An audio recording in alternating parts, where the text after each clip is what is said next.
নারায়ে তাকবীর, নারায়ে রিসালাত, নারায়ে রিসালাত। প্রধান মেহমানের আগমন, আরো জোরে হবে, প্রধান মেহমানের আগমন। আদবের সাথে বসে যান, ক্ষমতা করে বেয়াদবি না হয়। এখন আপনাদের সামনে যে মানুষটা হাজির, মানুষটার মুখের দিকে তাকায় বলেন আমিন। এই মানুষটার মুখের দিকে তাকায় জোরে কোন আমিন। মোহাম্মদ আলহাজ এমএমজি ইমাম আশরাফ আলিমুল্লাহ সিদ্দিকী উত্তরবঙ্গের তলোয়ার নয়, সারা বাংলাদেশের ধারওয়ালা তলোয়ার। যাদেরকে দেখলে একদল ভয়ে কাঁপে যায়, থানায় কয় আব্বা ওই আশরাফ সিদ্দিকী যেন না আসে। ঠিক কিনা?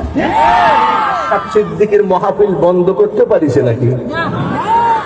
আমি বলি, যদি শুনি কোন এলাকায়, বলে হবিগঞ্জ অমুক এলাকায় বা নোয়াখালী অমুক এলাকায়, যদি বলে আমার এলাকায় আশরাফ সিদ্দিকী আসছিল, তাহলে নির্ভয়ে আমরা ওখানে দরুদ কিয়াম করতে পারি।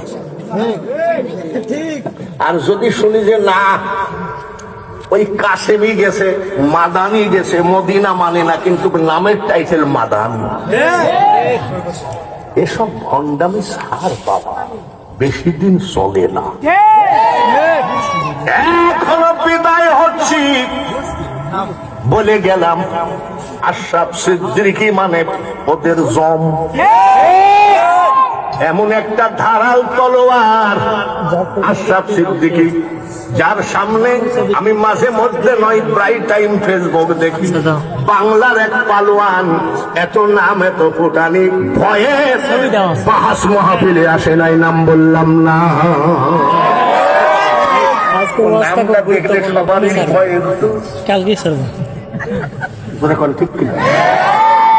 এইবার আজকের যিনি প্রধান মেহমান, প্রধান অতিথি, এখন শুনবেন যে দলিল কাকে বলে। এ কানামুল্লাহ আয় না, ইংলিশে তুই ইংলিশ তো জানিসই না, জানবি কি করে? তোরা তো এজিদের একেবারে পালিত পুত্র। বাংলাদেশের কোন পীর যদি বলে ইয়াজিদ রহমতুল্লাহের কোন দোষ ছিল না, তিনি ছিলেন কোরআনে হাফেজ, তিনি 100 রাকাত করে নফল নামাজ আদায় করতেন, এই বেঈমানের কাছে যারা মুরিদ হয় এদের বংশধর। খবরদার, চাপাবাজি করে বাংলার মাটিতে মার্কেট করা যাবে না। যেই দিকে তাকাও আল্লাহর ওলি ঘুমায় আসে।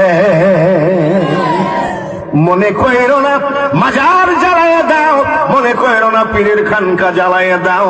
আল্লাহর ওলিরা যখন একটা হুঙ্কার মারবে, তোর 14 গোষ্ঠীর রোগ ডাক্তারও খুঁজে পাবে না। আব্বা আসি, আসসালামু আলাইকুম ওয়া রাহমাতুল্লাহি ওয়া বারাকাতুহু। মুসল্লি ভাই, কেউ যদি কয় বাগদাদেতে জন্ম তোমার, ছিল রমজানের সময়, কাদেরিয়া আসুন, চিশতিয়া কাদেরিয়া, নকশবন্দিয়া, মুজাদ্দিদিয়া, অনেকে ফুরফুরার বিরোধিতা করো। ফুরফুরারা এই দেশে একেবারে মানুষকে সুন্নত লেবাস লাগাইছে। আল্লামা রুহুল আমিন রহমতুল্লাহ আলাইহি, মঈজউদ্দিন হামিদি, ওনারা নাই, সব পর্দা করেছেন। আসুন খবরদার, আজকে ফুরফুরার কিছু ইতিহাস আমি তো বললাম, আপনারা জানিয়ে নেন, একবারে সঠিক জানি শুনি যেখান সেখানে লাভ দিয়েন না। হক বেহক চিনা ধরেন, ঠিক কিনা? হক বেহক একটা ব্যাপার আছে না, জোরে করে আছে না?